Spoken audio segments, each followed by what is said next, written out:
Yo, what's happening everybody, King GBL here, and welcome back to a brand new Go Bat League video. Today I'm going to be showcasing a really strong team, which gained me around 350 ELO. Yesterday, after running some spicy battles, I was down to around 2000 ELO solid, like straight to 2000 ELO, and I actually gained the whole way back up to 2350 using this team. Of course, it's Registeel lead, Double Dragon in the back. Now, you're seeing this Pokemon staying in against Registeel, which seems a little bit suspicious, doesn't it? There's a reason for it. They have a strategy against Registeel, and I've witnessed this a few times and I've had Grambles beat me. I've lost a Gramble lead several times, because they do have a good strategy. Now you're seeing me coming into this matchup right here. I make a mistake here, because what I'm going to allow them to do is actually get a huge farm down. So I would have been better to like eat one more Hydro Cannon. 1, 2, 3. That's 3 more charms. It takes them 8. It takes them 8 to get to the crunch, and it also takes them 8 to get to the close combat. Now the opponent actually gets a debuff on this occasion. Guys, I want to let you know it's a 30% chance for a debuff. I swear I've been debuffed about 80% of the time. I've been pretty unlucky with it. Now you're seeing like the Gramble's actually taking out my Registeel. They're just outpacing me now because they got ahead in energy, swapped out, they farmed down my Dragonair, got further ahead in energy, and they're able to flip that. So what I've been considering doing with that matchup is if they lead it and they stay in, first you go for a Zap Cannon, which threatens the one shot, or it threatens the debuff. It's a 67% chance for a debuff. If you do get that, that is pretty vital and very, very helpful. It takes them 24 turns or 8 charms to get to the move. It will take you 15 to get to the Focus Blast and 16 to the Zap Cannon. Oftentimes, if they have a Gramble lead, they have a Vigorous swap. If they go into a Vigorous swap, you need to swap in immediately into your Haxorus. So they'll be ahead by 1 counter. So if they decide to double shield, you'll be able to get a complete farm down, which will leave you basically on 40 health and allow you to basically get through 2 counters on the Gramble before they can farm you down and land a Surf on it. At that point with shields down, if they are not ahead in energy, because they'll only get through 2 charms, you will still be able to outpace the Focus Blast, and of course with the Surf damage that will take them out. Focus Blast is around 50% to a Gramble. A Shadow Gramble, it depends on like your IVs on the Regi and their IVs on the Gramble. It could be anywhere from like 45 to 55%, it really just depends. Otherwise, if the Vigorous plays out the 1 shield against you on the Haxorus, they'll get off the Body Slam first. You shield up that Body Slam, immediately get off the Breaking Swipe to apply the debuff so that the counters don't add up anymore. And then at that point, you should be able to live the second Body Slam on minimal HP and get off another Breaking Swipe, which will only allow them to basically get 1 charm frame, and that leaves you basically head on energy on the Regi again. So that's how you play that matchup, just to make sure that they don't flip it on you. It's very, very awkward. And at that point, if the match goes through very quickly, you come into Registeel immediately, you don't wait your clock down, you try and lock the Gramble into your Regi if you can. If you know that the timer's going to come up, you know, that's fine, of course, but you generally just try to lock them into a bad matchup if possible. So that's definitely a good tip. You just try to make sure they don't get ahead in energy. There's a few other negative leads, of course. Ninetales, you would just go into Dragonair to force them out. If you get a Coffer Gregus lead, what you like to do is basically go for a Zap Cannon and then come into Dragonair afterwards. We will get into that a little bit later on in the video. In general, Dragonair is the safe swap on this team, but Haxorus can be the safe swap depending on what the lead is. If the lead is Ninetales, you go into Dragonair. If it's a counter user in the lead, you would go into Haxorus. You basically want to force the opponent out and basically come into your Registeel, like you're hoping to draw out something, right? Like draw out a Poison or draw out something that Registeel is good against, like a Psychic, whatever the case may be.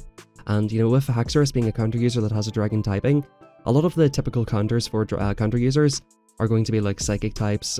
Fairies, of course, are Pokemon that you need to draw out of the back. If you do see double Fairy, I mean, like, it is what it is, you know, it happens. You just hope that Registeel can deal with them, and you just hope it's not a Charm Gramble, but of course there is no such thing as a perfect team.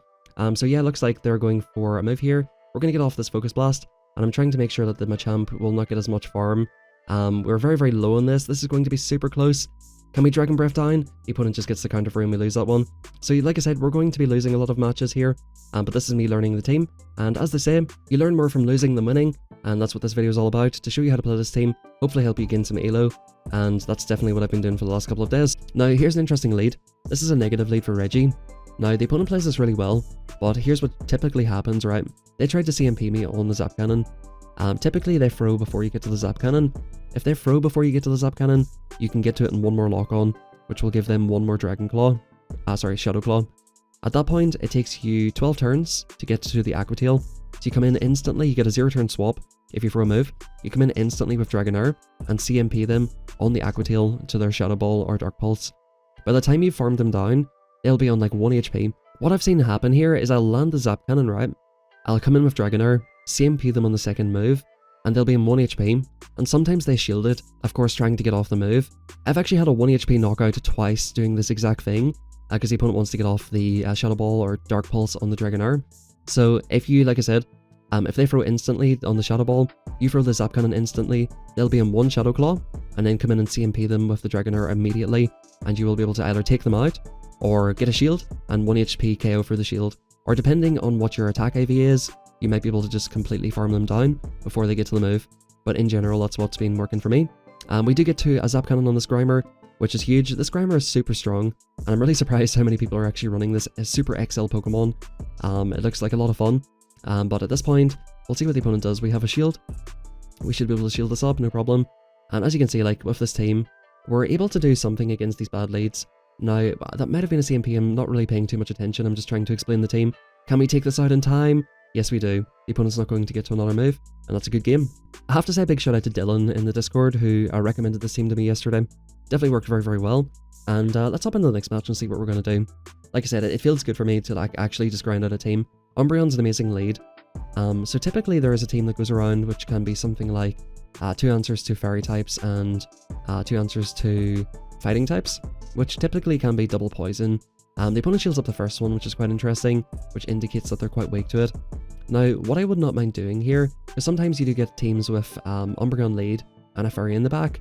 If they double shield this or whatever, I don't mind just going straight into Haxorus or Dragonair. All 3 of your Pokemon in this team beat Umbreon, so like staying in here for too long it may not necessarily be the best thing. I think what I want to do is come in with Haxorus, get a counter down, and as you see, this is most likely going to be the double poison team. Now we're getting ahead in energy here as well.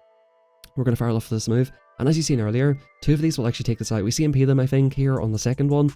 We'll see if the opponent wants to shield or not. If they shield, we're going to get countered down here, or very close to. We're up 2 shields here. We've got a Registeel, and we've got a Dragonair. The opponent was only going to throw a Thunder Punch or Acid Spray there. They do get the farm down, unfortunately, but I think we can just come in with Dragonair, get ahead in energy.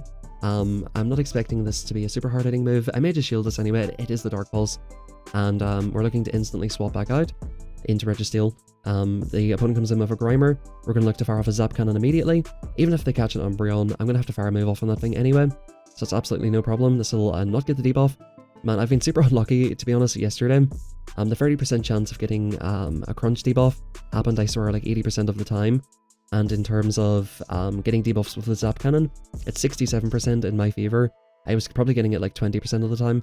The Umbreon sort of move, but we're just about to get to a move on this thing anyway, so we can just look to take this out immediately. I think they were just, if memory serves me correctly, they were just like 1 snarl off another move. So pretty close game in the end, but we take that comfortably enough. And yeah, let's hop into the next one, folks. So the first set I recorded with this team, I went 3-2, and I'm going extremely positive today. I think I'm like 23 out of 35 today with this team. We get a pretty interesting lead. It is Mew, they could run basically anything. Like, I mean, I'm happy enough to stay in here because, you know, of course counters are resisted on it. And yeah, I'm just kind of curious to see. I was expecting a Flame Charge. They go straight for the Overheat. And at this point, I'm going to look to go for Zap Cannon. Now, the opponent is debuffed here, so I may look to Zap Cannon and get into Dragonair and look to go for a Farm Down. The opponent swaps out instantly, and we're ahead in energy on this Dragonair. It looks like they're, you know, outpacing me in terms of Dragon Breath damage, but at this point, we can get off the move, get the shield off the opponent, and they're going to be super, super low anyway. Now, the opponent's pretty much forced to throw, so I think I should come into Reggie here, or maybe I'll go for a cheeky Farm Down. Yeah, so I'm happy enough to eat this energy, and then look to counter it down, and just hope that we can sweep with Haxorus here. So we're up 2 shields with Haxorus, never a bad position to be in. The opponent comes back in with Mew, and you know, I don't know what this move is going to be. Is it Wild Charge, Psyshock? Okay. We just respect anything from Mew, basically. And in comes a Politoed. This thing is super spammy. Takes them 4 mud shots to get to Weather Ball every time, and it takes them 8 for the Earthquake. The opponent's not going to be able to get to enough moves. We're just going to outpace here severely towards Earthquakes. Now, I was sort of expecting the opponent to go for a Shield Bait here, but even if they do, I don't think they're going to get to an Earthquake anyway. With Mudshot, the Earthquake is 8 and 7, so that'll be 16 turns plus 14. So it would end up being a CMP on the final Breaking Swipe. So the opponent just goes straight for it. I think they would have been maybe just at another Earthquake. And yeah, good games to the opponent there. Politoed is super spammy, but this thing hits like an absolute truck. So probably my favourite thing about this team is the amount of good leads you get with Registeel. I showcased Machamp in the lead yesterday. And because like I said, everybody's just disrespecting Machamp leads. And I'm one of them. Like, you just don't see it that often. Most of the time Machamp is in the back, usually with another counter user. But it's not that often you see Machamp lead. Some people said, like, I'm seeing a ton of Machamp leads. So I guess it just depends on what time you're playing or which people you're playing with from which country. I tend to be playing in around sort of peak NA times. So Machamp lead is something that I don't see all that often, but I guess depending on, different regions have different sort of metas. Like for example, Dunsparce was super popular in Europe, so people who were EU players seen Dunsparce an absolute ton, just in the Open Great League, which was not really the case in America and Asia and things like that. You couldn't go straight for the overheat. I'm happy enough they come back in with Superior. This thing is just core broken by my whole team. Grass types cannot chill on this team, neither can fire types to be fair. Like Reggie, even though you can get almost one shot by an overheat, like one Zap Cannon does about 65, I think, % to a Shadow or to a normal Ninetales.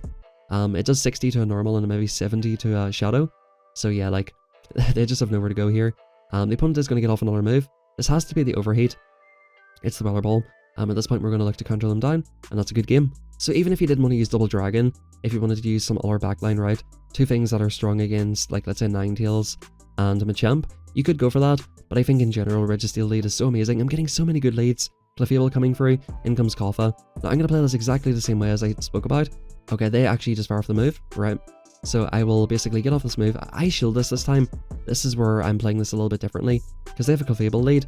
But in general here, I'm going to do this, and at this point, we're going to look to be able to CMP the opponent on the move.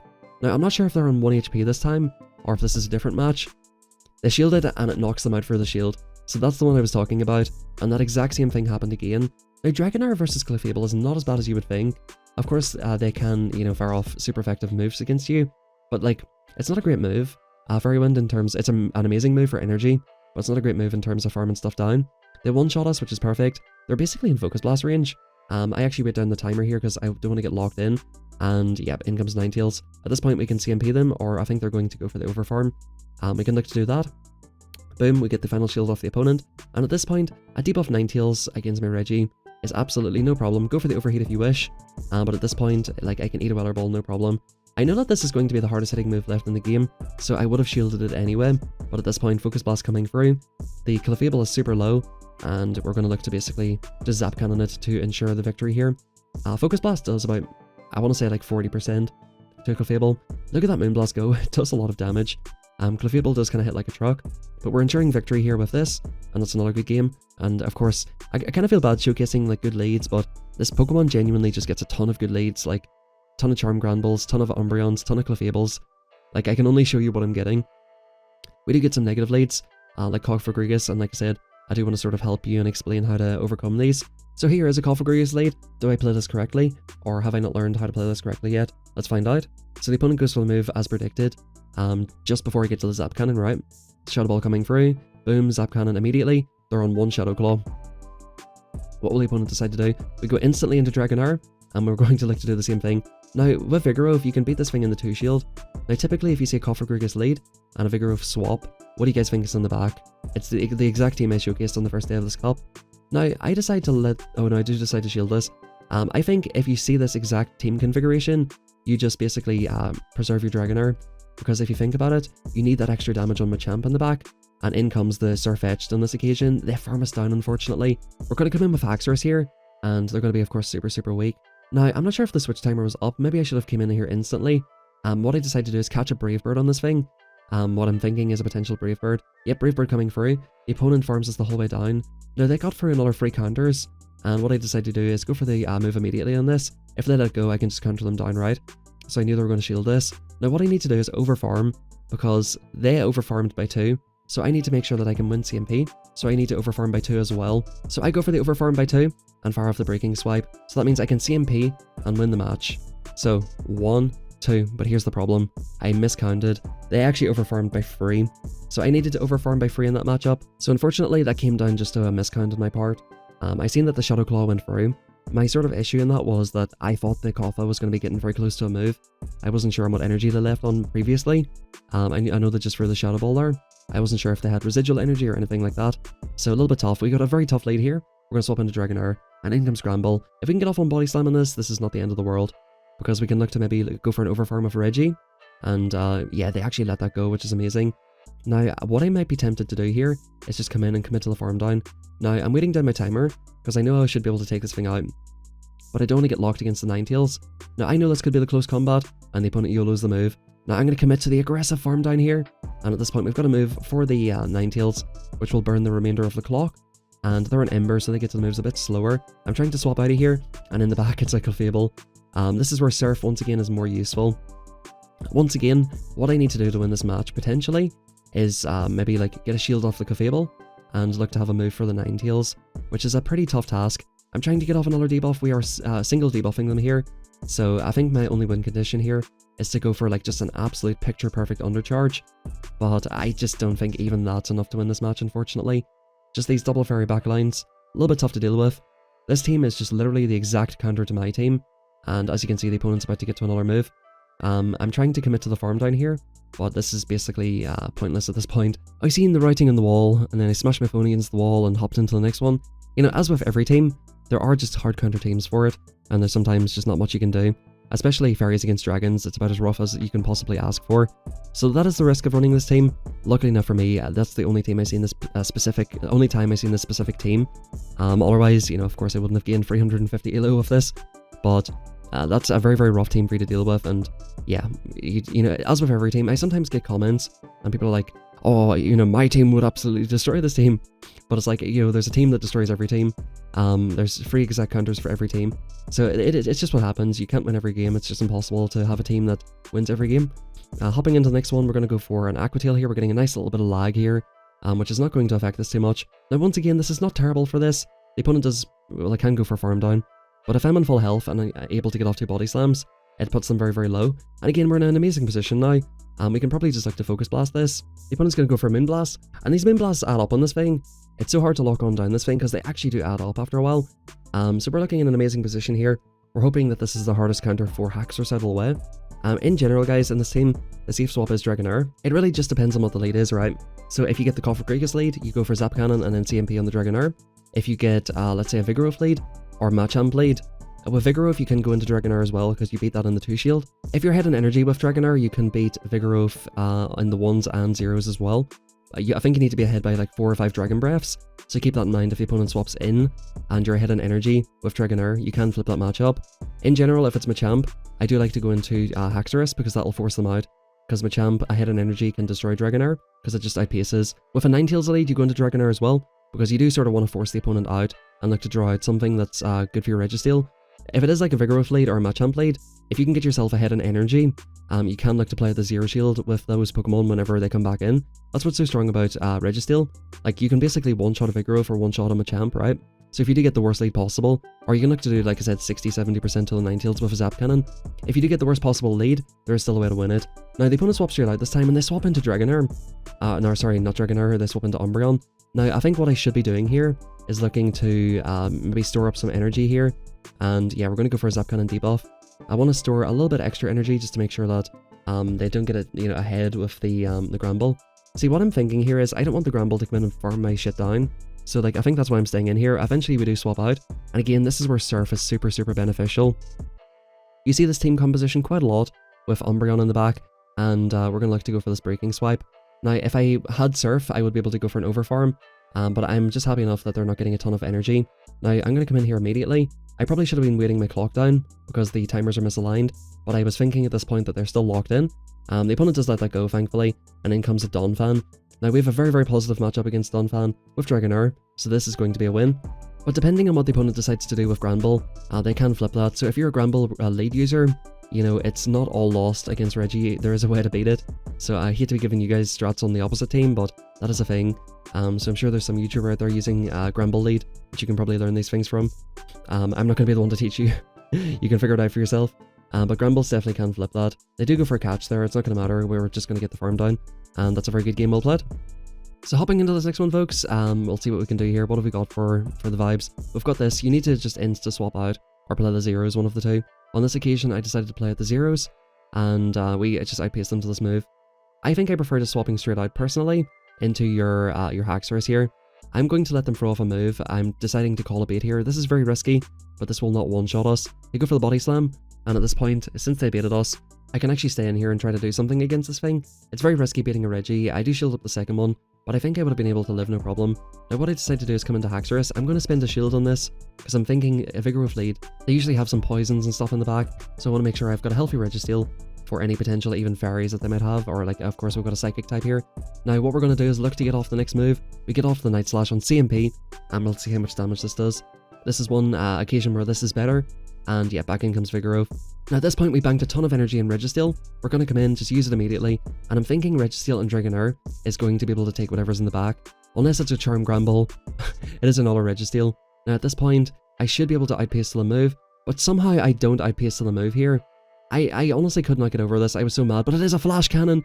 And ladies and gents, that's why I was not able to outpace. They're using a cheaper move. Boom, that comes through. And if you guys didn't know, this thing actually beats Registeel in the 2-shield. So if you're in that situation with this, you can actually take that matchup. Boom, Aqua Tail goes through.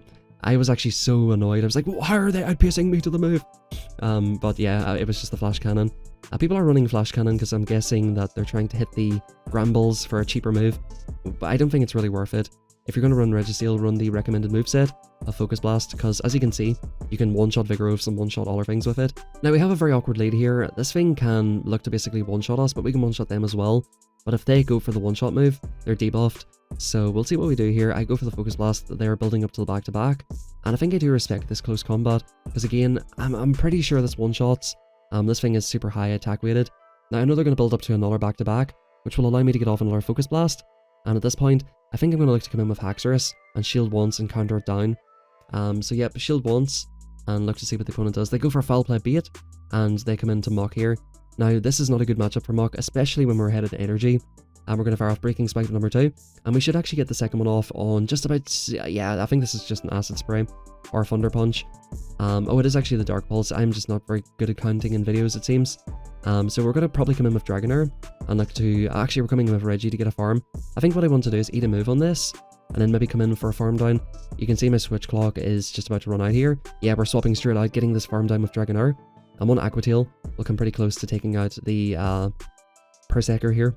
So this Aqua Tail is going to absolutely rip through this thing. This thing is super glassy, and in comes a Haxorus in the back.